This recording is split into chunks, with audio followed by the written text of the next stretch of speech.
Previously on the Pavement Top 50. Oh, I love this song so much. It wasn't on my first wave of songs to study, even though I knew we were going to play it, but it wasn't like, there are other songs I felt like I had to nail more. So this was towards the end. I said, okay, let me get into this type slowly jam.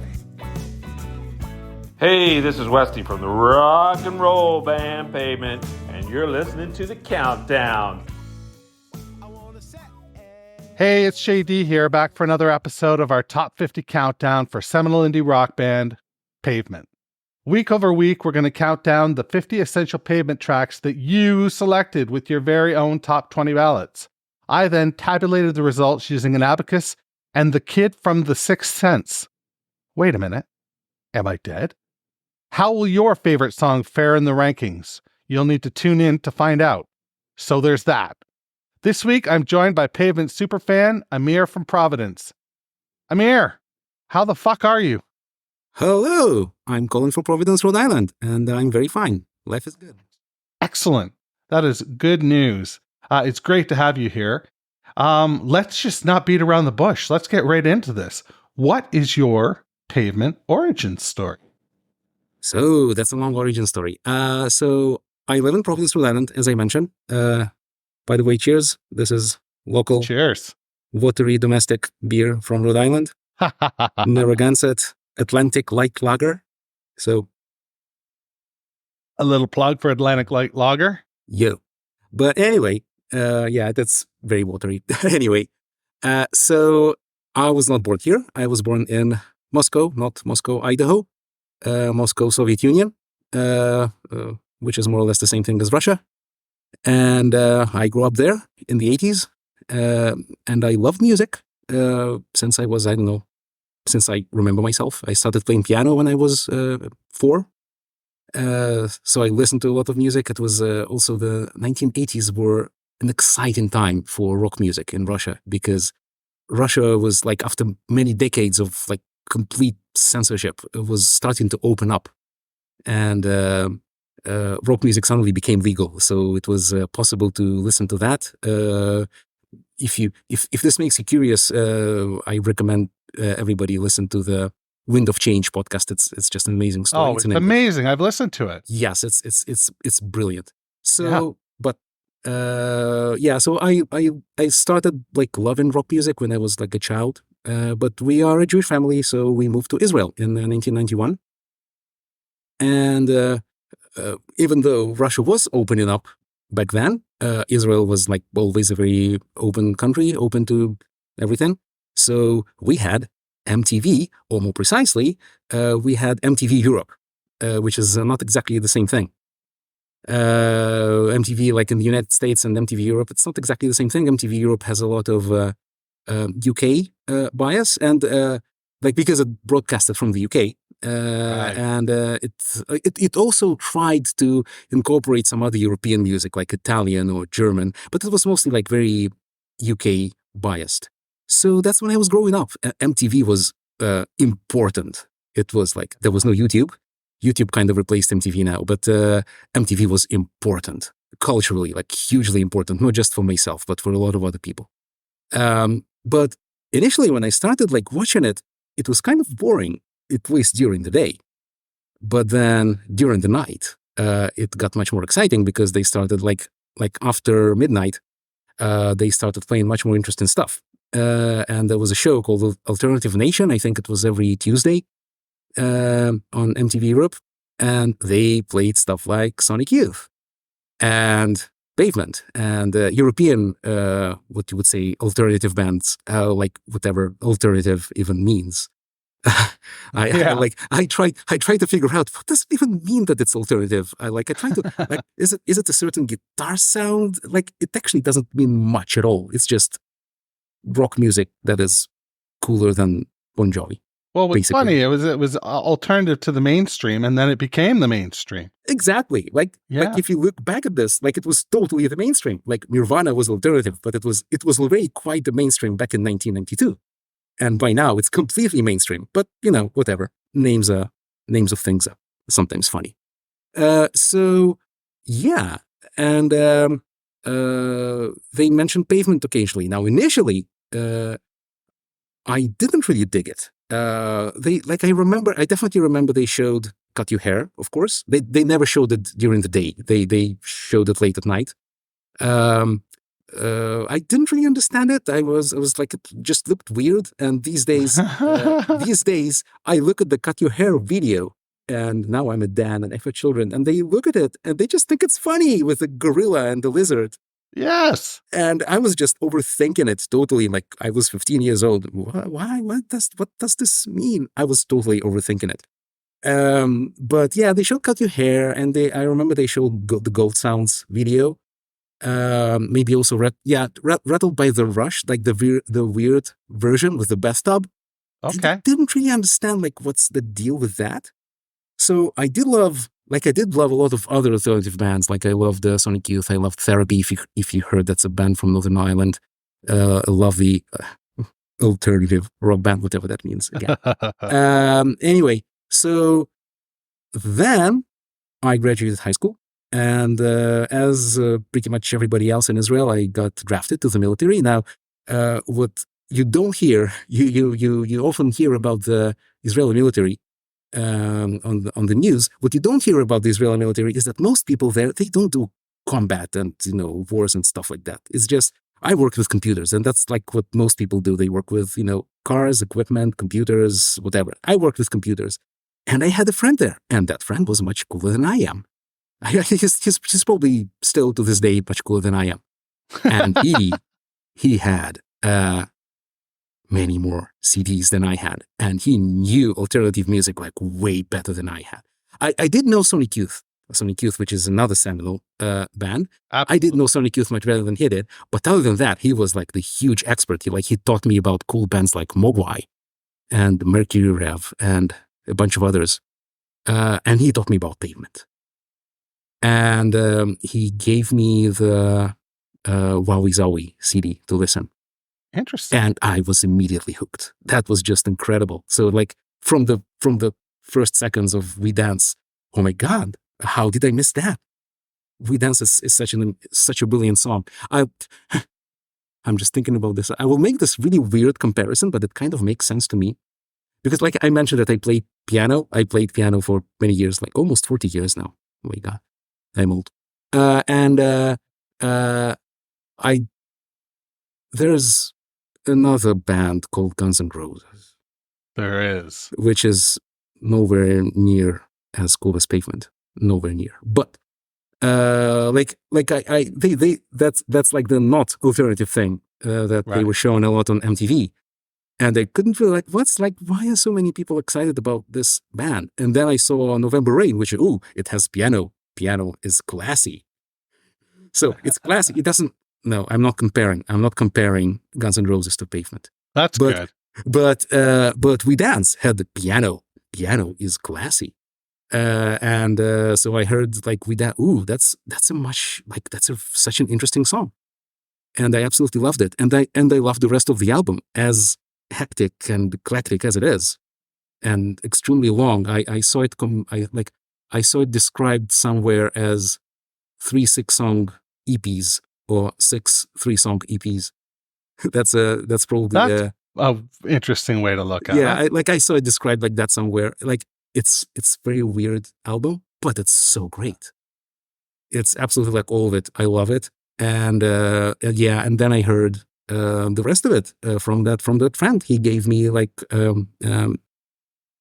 Crooked Rain. And Brighten the Corners, and later I just bought them all myself. Slanted, of course. So I have them all twice because they released them with the usual version and then the Lux and Redux and all those. LA Desert, the expanded. So I have them all twice. So that's kind of my Pavement origin story. And I became a super fan, I guess, around 98 or 99. Wow. So you got to experience Terror Twilight when it came out. That one you got to experience, right? In real time? Yeah. What did you think of that at the time? It was very different. I did love it. I loved all the songs. I listened to it a lot back then. It's very different. It's very different from Sure like is. if I really have, I don't want to, but if I really have to pick a favorite album, it would probably be Crooked Rain. Crooked Rain. That's a good I pick. really love them all, but Terror Twilight is very different. Has its own style, unlike Wowie Zowie, which has like 20 different styles. Yeah. But yeah, Terror Twilight definitely has a certain particular integrated feel to it. Yeah, I would agree. So did you ever get a chance to see them live? Yeah. So first time I saw something related to Pavement, it was not Pavement, and it was not Malcolm's solo. It was a show in Israel, in Tel Aviv, in 2004. It was a tribute show, like a bunch of local Israeli bands played a tribute show to Pavement and Malcolmus, and it was pretty brilliant. Yeah, Israel has like a very varied music scene. Okay. Rock of all kinds of styles and jazz. I know nothing about it. Whatever. Yeah. It's not that known around the world, but it has a very rich, vibrant music scene. Mostly sang in Hebrew, but occasionally in English. So that show had bands singing mostly in English. Like I remember, like a band that I really love. They performed Gold Sounds and Here, I think. That's how I found out about that show. That like there was a band that I love. That band used to be called Blush and Lure back then, and they sang in English. Later they changed the name of the band and they started singing in Hebrew. But back then they were singing in English, and so they performed 2 songs there. I think it's definitely Gold Sounds and probably Here. And there was a bunch of other bands, and like some of them did like very similar versions to the original. Some of them completely reworked them as like punk songs. Some of them translated the lyrics to Hebrew. Like there was, I think it was Father to a Sister of Thought. They completely translated it to Hebrew. That was fun. So anyway, that was a cool show. The second time I saw something Pavement related was in 2010. Yeah. 2010, that was the first big reunion in New York, in Central Park. That was a brilliant show. It's actually possible that you and I went to the same show. Yes, I know. I absolutely loved it. I think you mentioned a couple of times on your podcast that how did you describe it? That they seemed tired or something like that. Yeah, they just didn't seem into it, the same way they did on this newer tour. Maybe. Maybe. I was absolutely excited about this. Oh, me too. At least in part, they also seemed like very excited. Nastanovich was like absolutely ecstatic. Eyebold, who is like usually very like quiet and serious, he was actually quite chatty on the stage. I remember him speaking to New York and how cool, he's from New York, and how cool New York is and how cool Queens is. He mentioned Queens. I don't remember what did he say exactly, but he's like, are there people from Queens or something like that? Like he looked. I don't remember that. Yeah, and he mentioned something like that. So anyway, it was a fantastic show. Such a fantastic show. Heckler Spray, Summer Babe. Oh wow! In the Mountain Desert, just a fantastic show. So is the record that you go back to now, like, is it Wowie Zowie when you have a hankering for Pavement, or is it your favorite Crooked Rain? I would probably say, it's so hard to say. I would probably say Crooked Rain and Slanted, but I love them all. Yeah. I listen to them all. There was a third Pavement-related thing I saw and that was Malcolmus. Malcolmus solo. I think it was in 2012 or 13. It was I'm blacking out. Which the album with Senator. Which album is that? Mirror Traffic. Yes, that one. So that was a brilliant show. That was a really brilliant show. Towards the end, he did something like a funny Faith No More impersonation. Really? Like towards the end of the show, he played a couple of Pavements. So he played Here, and I think Speak See Remember. And at one of the songs towards the end, they were like the Jigs were getting all in a good mood and jamming. And at some point, they just started playing. What's the famous Faith No More song? Epic? Yeah. Yeah, they just started playing that. That's so cool. So, yeah, anyway, it was a brilliant rock and roll show. So yeah, so these are the three Pavement-related shows I attended. Nice. Well, what do you say we take a quick break and come back and talk about song number 28? Let's do that. Let's do that. Hey, this is Bob Nastanovich from Pavement. Thanks for listening. And now on with a countdown. 28. Got struck by the first volley of the war in the core. Never held my soul. Send him a wire, give him my best. His ammunition never rests. No one serves coffee, no one wakes up. Stop breathing, breathing for me now. Write it on a postcard. Dad, they broke me. Dad, they broke me. Stop breathing, breathing for me now. Write it on a postcard. Dad, they broke me. Dad, they broke me. I can see the lion's open shutters and the leaves flocked on a grid. That's what they made my hero say. Nothing gets me off so completely that when you put it down 10 feet down in the ground, call it response, negative home. Stop breathing, breathing for me now. Write it on a postcard. Dad, they broke me. Dad, they broke me. Stop breathing,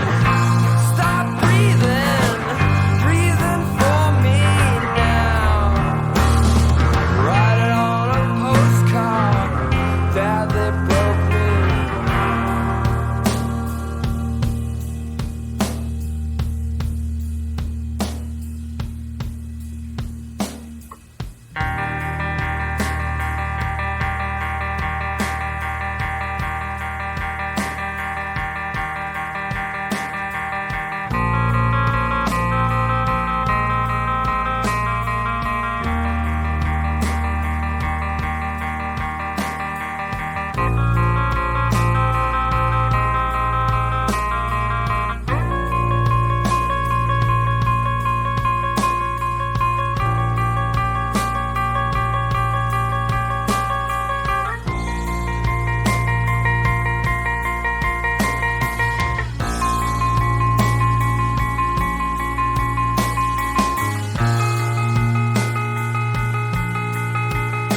Song number 28 on the countdown comes from Crooked Rain. Crooked Rain, amazingly, it's the first song from their sophomore effort to appear on this list. You can exhale now because track 28 is Stop Breathing. Amir, Yeah, what are your initial thoughts about this song? I love this song. It appears in my top 20 that I sent you. I think it's number 14 there, so it's half of your number. I know, maybe I should have rated it even higher. It's a brilliant song. It's It is. kind of special. I made a bit of homework, so it has if I'm not mistaken, I learned music for many years, but maybe I'm mistaken about something. But almost all Pavement songs have the quadruple rhythm, 1, 2, 3, 4. Okay. This one is it's probably the correct term here is probably 6/8 rhythm. Oh, okay. 1, 2, 3, 1, 2, 3, 1, 2, 3, 1, 2, 3. So there are not a lot of Pavement songs in this rhythm. On the studio albums, it's just Our Singer and Stop Breathing and half of Fight This Generation, the beginning of Fight This Generation.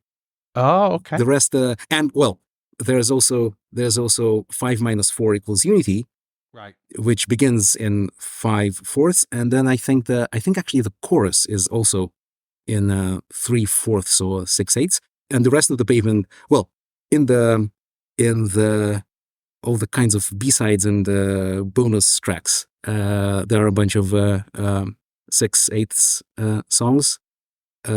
Mercy Snack, Kentucky Cocktail, So Stark, Saginaw, Stray Fire, and yeah, that's about it. You did do your homework. I did do my homework. There's also Kneeling Bus, also known as Rugrat, which is a very weird beat that I couldn't completely understand. Very, very cool one. But it's neither 4, neither 3. Yeah, so that's so it's pretty unique, relatively unique in that regard. It's beautifully placed in the track list at the third spot, kind of a different mood between like the big rockers, the Elevate Me Later and Cut Your Hair. Yeah. So that one has a different mood. It has very beautiful guitar sound throughout the song, and especially, of course, towards the end. So yeah, I absolutely love the song. One of the best. The Pavement has very pretty much no songs that I would like say that they are bad, but this one is really one of the best. So what's your relationship with this song? Crooked Rain, you said, is your favorite record. So what do you remember about the first time you heard this song or something like that? So this was the second album I heard after Watery, and it's relatively much more of a straightforward rock album. Absolutely. Relatively compared to Watery. Especially the first song, like it gets a bit weirder towards the end, but the beginning of it's a relatively very straightforward. Agreed. In a classic great rock way. album. I heard somewhere that Malcolm called it like disparagingly classic rock. Like he said that Silent Kid is a classic rock song in a not very good way. But well, he's wrong. Well, it's maybe he was just sarcastic. I don't know. It was like Silent Kid is a brilliant song, and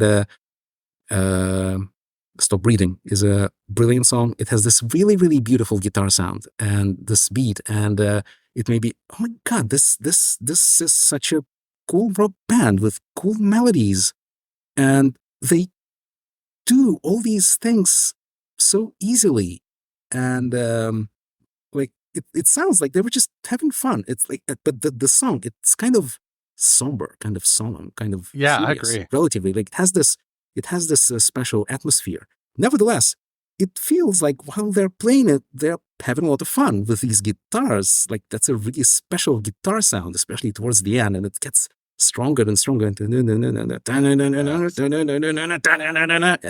oh my god, it's just so beautiful. It's just so inspirational. What do you think this song is about? I have no idea. I barely ever listen to lyrics, to be honest. In music, I mostly listen to the melodies and the playing and the arrangements. Volley has it's kind of a it probably refers to both things, like both to the volley in sports and in war, and that's kind of a menacing word. It's struck by the first volley, so that's I don't know, like gets you in a kind of a tragic mood from the start, and then he says stop breathing, and there's also this alternative version on LA Desert Origins where he says start bleeding, like stop breathing and then start bleeding. Really? Yeah, if you like, it's. I gotta re-listen to LA's Desert Origins. Yeah. It's my memory. It's so shit. Oh well, yeah. It's the comment there is that it's from Louder Than You Think, 1993, and it's probably, I don't know. Maybe it's a demo. Maybe it's not a demo. Maybe it was at some point intended to be released. But in the chorus there, he says stop breathing and then start bleeding, which makes it even more menacing. Yeah. Yeah. So there's this menacing song, and right after it, there's Cut Your Hair, which is very fun and the bright. exact opposite. But menacing,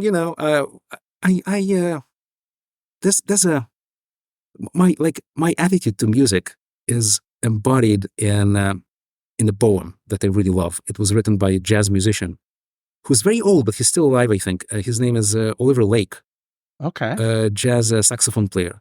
And he wrote a poem. And in the poem, he mentions names of many musical artists that he loves. And they're very different artists. And he's like, and the poem is built like a conversation between himself and the waiter in a restaurant. And then he says, put all my meals in one plate. Don't ask me what kind of music I play. I play the good kind. So I don't care very much about the genres of music, and I don't care very much about the mood of a particular song. Like some songs are happy and some songs are sad and some songs are scary.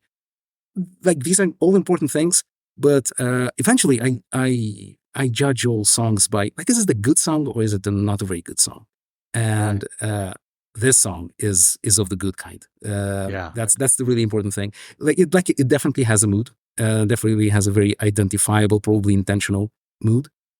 And it's probably placed intentionally in that sequence on the album, but it definitely has this character. So this is going to be, I think I know the answer to this because you've already told me what you rated it on your list, but do you think this song is properly rated, overrated, underrated on the top 50? 28 is lowish. I would be very unpleasantly surprised if it was not in the top 50 at all. I would probably rate it a bit higher. Okay. Maybe it's not my number one song, but it's pretty high. It's pretty high on my list. It's a great song. It is, absolutely. Yeah. And 28 is nothing to shake a stick at, unless it's a complimentary stick shaking you're doing. Fun fact about the tennis part. The song is, like, you mentioned it. You mentioned it. You read it from from those notes that Malcolm's had. Yes. His own songs, and he mentioned tennis himself. So like we have it from himself. I checked it. So I edit Wikipedia quite often in English and in Hebrew and occasionally in other languages. And I checked like what is actually Malcolm's relation to tennis. And the English Wikipedia mentions that he loves playing golf and tennis. But here's where it gets funny. So Wikipedia editors, good serious Wikipedia editors, try to fact check everything. Right. And the fact checking in Wikipedia is done by adding footnotes. You may have noticed that Wikipedia has lots of footnotes. So I checked the footnotes. So where it mentions that he plays golf and tennis, it had two footnotes. Both of them were not very good. One of them was a completely dead link. The other one didn't say anything about any sports. So I found another source, it's actually a tennis website where he speaks about actually loving tennis. So yeah, there's another confirmation that he loves tennis. That other tennis website mentioned the song. Really? Yeah. So I improved the English Wikipedia article about Mr. Steven Malkmus, and now it has a better footnote. Nicely done for the tennis information. So yeah, that's a kind of thing I do for fun. Cool. Well, it's been really great talking to you today. I'm curious if you have anything that you want to plug or mention for people to look at on the internet, or anything that you've created, anything like that. Well, not much. I'm kind of I'm trying to. I lived in Israel for many years, and I moved to Providence a few months ago. My wife is doing an academic project here, so we all moved together with the kids. But I love, as I mentioned, I love Israeli music. There's not much to plug. I'm trying to start a band that would play covers of Israeli songs, which is challenging in the United States. I'm slowly finding some people to do that, but there's not much to say about this right now. But you can find. But in the future, there might be a band that we can look for. Hopefully, and then I would maybe. I would probably mostly play covers of Israeli music, or maybe keep me in the loop on that, Amir. Maybe an occasional Pavement song. What's that? Keep me in the loop on that. Shoot me an email when you get it going, and I'll talk about it on the pod. I will try that. Maybe an occasional Pavement song. Yeah, that would be cool. Well, like I say, it's been a blast spending this time with you today. I really appreciate you doing this heavy lifting on a podcast that is ostensibly yours. So thank you very much for that, and make sure to wash your goddamn hands. Thanks for listening to Meeting Malkmus, a Pavement podcast, where we count down the top 50 Pavement tracks as selected by you. If you've got questions or concerns, please shoot me an email, jd@meetingmalkmus.com.